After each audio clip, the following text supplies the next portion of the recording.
In this lesson, we're going to look at natural abundance and how we find the average atomic mass of an element on the periodic table. A reminder that atomic mass is measured in units of U, or atomic mass units, and this is equivalent to 1/12 of a carbon-12 atom. Remember that carbon has multiple naturally occurring isotopes, carbon-12, carbon-13, carbon-14, and we're looking specifically at carbon-12, which has 6 protons, 6 neutrons, and 6 electrons. But what we see as the mass in the periodic table is actually 12.01 because it is a weighted average of all three of those isotopes. Let's look at neon. Neon also has 3 naturally occurring isotopes. And just because we've given examples of carbon and neon, which both have 3, doesn't mean that all of them have 3. Some have 2, some have 1, some have more. It just depends on the particular atom. And it's not something we can engineer. If they're naturally occurring, it's just how they exist. So when we look at neon, we see these 3 naturally occurring isotopes. Neon has an atomic number of 10, therefore it has 10 protons. When we look at the 3 isotopes, 20, 21, and 22, we can determine how many neutrons each of them has because we know the mass and we know the number of protons. And what we see is that each of these isotopes has a different number of neutrons. If the different colors in this image represent different isotopes of neon, what is the most abundant isotope of neon? Our drawing represents the natural mix of these 3 isotopes, and we see that neon 20 is the most common. We see a very small amount of neon 21 and a small amount of neon 22. But together, these 3 isotopes make up the natural mix of neon atoms. We want to look for how we get to those values on the periodic table because those are weighted averages. Before we look at an example of how we get the average atomic mass of an element, let's think about it in non-chemistry terms. Let's look at an example of a class where your assignments are paper, homework, and some exams. The paper is worth 20% and you get an A on it. The homework is worth 10% and you get an A on it. And the exams are worth 70% and you get a C on those. So what is your grade going to be closest to, an A or a C? It's going to be closer to the C because the 70% has a bigger weight in your grade than the paper or the homework, which are weighted less. When we do a regular average, everything is weighted equally, but a weighted average is based on the percentage of the composition. So in this case, your grade, when we're looking at isotopes, the percent of the natural abundance of that particular isotope. Let's look at neon some more. We have our chemical symbol on the left from what we'd see on the periodic table, and we have our 3 isotopes, each with 10 protons because it's neon. Remember, if we change the number of protons, we change the identity of the element. And we have 10 neutrons, 11 neutrons, and 12 neutrons in the 3 isotopes. And these are all stable isotopes, which means they exist naturally. And if we took a sample of neon, we'd find all of these in that sample. At the bottom, we see masses of each of those isotopes.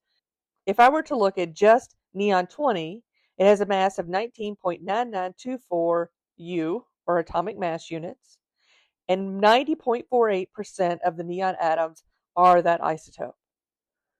We see values for neon 21 and neon 22 that show both their mass and their relative abundance. How do we use that information then to find that average atomic mass? How does that information come together to give us the average atomic mass we see on the periodic table? Before we look at the actual calculation, let's look at this question. The average atomic mass of neon is closest to the mass of neon 20, 21, or 22. Note that the mass of neon 20 is 19.9924, which is the one that's closest to the average atomic mass. And this makes sense because 90.48% of neon atoms are of the neon 20 isotope. Let's go through the calculation. One thing to remember is that this is all experimental data. I can't look at a particular element on the periodic table and say, oh, it's going to be this percentage and this percentage and this mass. I actually have to have experimental data that determines what isotopes are naturally occurring, the percentage or the natural abundance of each of them, and the mass of each of those isotopes. This was all collected experimentally, and now we're going to see how this information combines to form that average atomic mass. The first thing we're going to look at is the decimal form of the abundance. It's just the percent divided by 100, and we take the decimal form of that times the mass. So we have 0.9048 times 19.9924. That's for the first isotope. We're going to do the same thing for the next isotope. We have 0.0027 and 20.9924, and we're going to multiply those two numbers. And then we're going to do it for the third one and have 0.0925 times 21.9913. Be careful when you're determining the decimal form of percentages when it's less than 10, because it's easy to lose a zero. So we have our third term there. Now we had 3 isotopes, so we have 3 terms, and together they result in the average atomic mass. The mass of each isotope is weighted by the percentage of natural abundance of that particular isotope. We do the math and we find these 3 values, which we then add together, and we get 20.18 U, which matches what we see on the periodic table.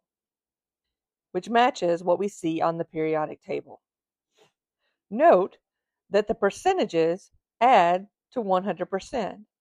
This will be true for all elements. The percentage abundance of all the naturally occurring isotopes will add to 100%. And this is going to be useful when we're doing some of our calculations and problem solving. Let's look at a problem. How do we find the abundance of chlorine-37?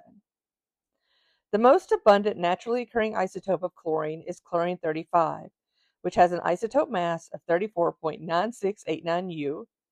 Its natural abundance is 75.76%, and chlorine-37 is the only other chlorine isotope that has a measurable abundance. Given that the atomic mass of chlorine is 35.453 U, calculate the isotope mass and abundance of chlorine-37. Our question here is, how do we find the abundance of chlorine-37? Remember, the sum of the abundance of the isotopes equals 100%.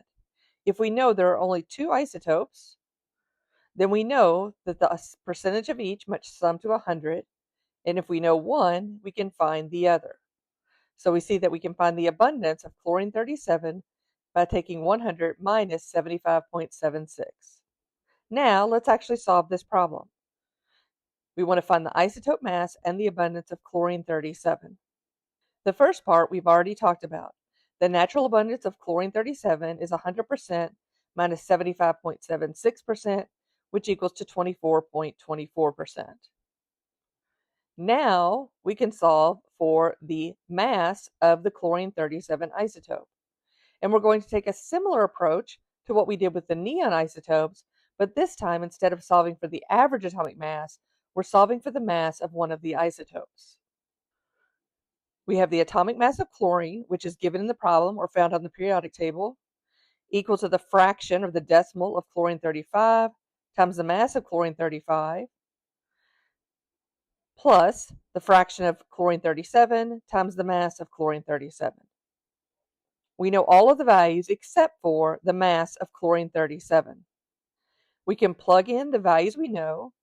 We plug in the atomic mass of 35.453 U equals 0.7576 times 34.9689 U plus 0.2424, the fraction of chlorine-37, times X, the mass of chlorine-37. That's our unknown, and that's what we're going to be solving for.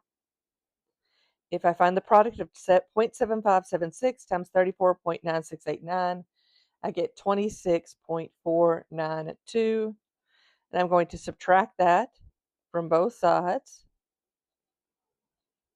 And when I do, I get 8.961 U equals 0.2424 times X. I need to divide both sides by 0.2424, and I get X is equal to 36.97 U.